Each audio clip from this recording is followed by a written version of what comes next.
एक बार गौतम बुद्ध अपने भिक्षुओं के साथ एक वृक्ष के नीचे बैठ विश्राम कर रहे थे। उस वृक्ष की छांव में बुद्ध अपने भिक्षुओं की जिज्ञासा दूर कर रहे थे।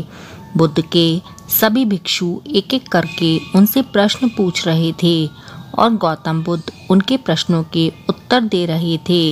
बुद्ध के उन भिक्षुओं में कुछ भिक्षु ऐसे भी थे जो कुछ समय पहले ही संघ से जुड़े हुए थे, जिसके कारण अभी उनके भीतर वह समझ पैदा नहीं हुई थी जो गौतम बुद्ध के प्रवचनों को समझ सकें।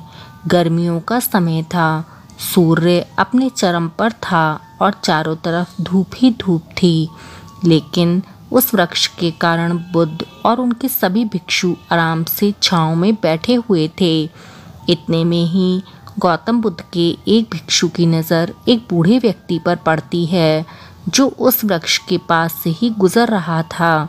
वह भिक्षु उस बूढ़े व्यक्ति को देखकर अचानक से ही हंसने लगता है।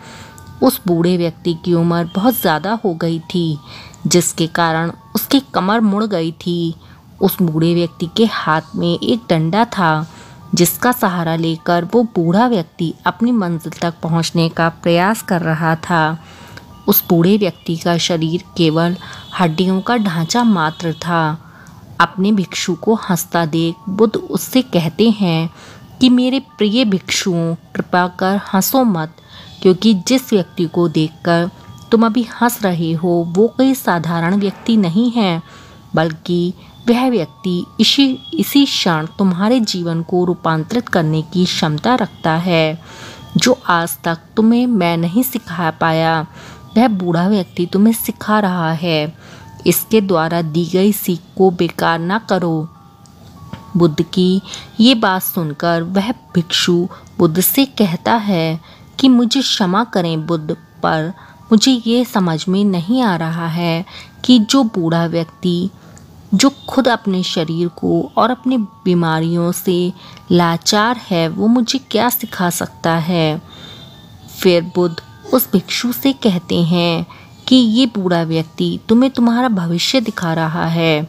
जिस बुढ़ापे को और लाचारी को देखकर तुम अभी हंस रहे हो, वो बुढ़ापा और लाचारी तुम्हारे जीवन में भी आने वाली है।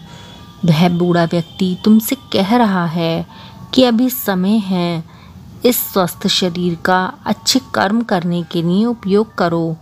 अगर तुम्हारा ये स्वस्थ शरीर तुम्हारे हाथ से निकल गया तो फिर से वापस नहीं आएगा, और अभी तुम्हारा ये शरीर सही से काम कर रहा है, जैसे कि तुम्हारे हाथ, पैर, आँख, कान और ये सभी चीज़ें सही से काम कर रही हैं।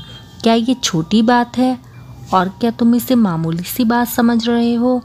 यह घटना कोई साधारण घटना नहीं थी जो अभी तुम्हारे साथ घटी, और ये घटना तुम्हारे जीवन को बदलने की क्षमता रखती है। ठीक इसी तरह की घटना से ही मेरा जीवन बदला था और इसी घटना के कारण मैं आज बुद्ध हूँ। फिर वह भिक्षु बुद्ध से कहता है कि क्षमा करें बुद्ध, परंतु मेरे मन में यह विचार नहीं आया कि मैं उस बूढ़े व्यक्ति से कुछ सीख सकता हूँ। उसे देखकर केवल मुझे हंसी आ गई। ऐसा इसलिए हुआ क्योंकि तुम्हें अपने भीतर कहीं ना कहीं यह लगता है कि जिस स्थिति में आज वो बूढ़ा व्यक्ति है, उस स्थिति में तुम कभी नहीं आओगे। जिस बुढ़ापे का और लाचारी का सामना आज वो बूढ़ा व्यक्ति कर रहा है, तुम्हें लगता है कि उसका सामना तुम कभी नहीं करोगे, इसलिए तुम उस बूढ़े व्यक्ति को देखकर हंस पाए। तुमने सच्चाई को नज़रअंदाज कर दिया। अगर तुम सच्चाई को देख लेते तो चाहकर भी अपनी आंखों के आंसुओं को नहीं रोक पाते, परंतु तुमने सत्य को अनदेखा कर दिया और तुम बहुत बड़ी संभावना से चूक गए।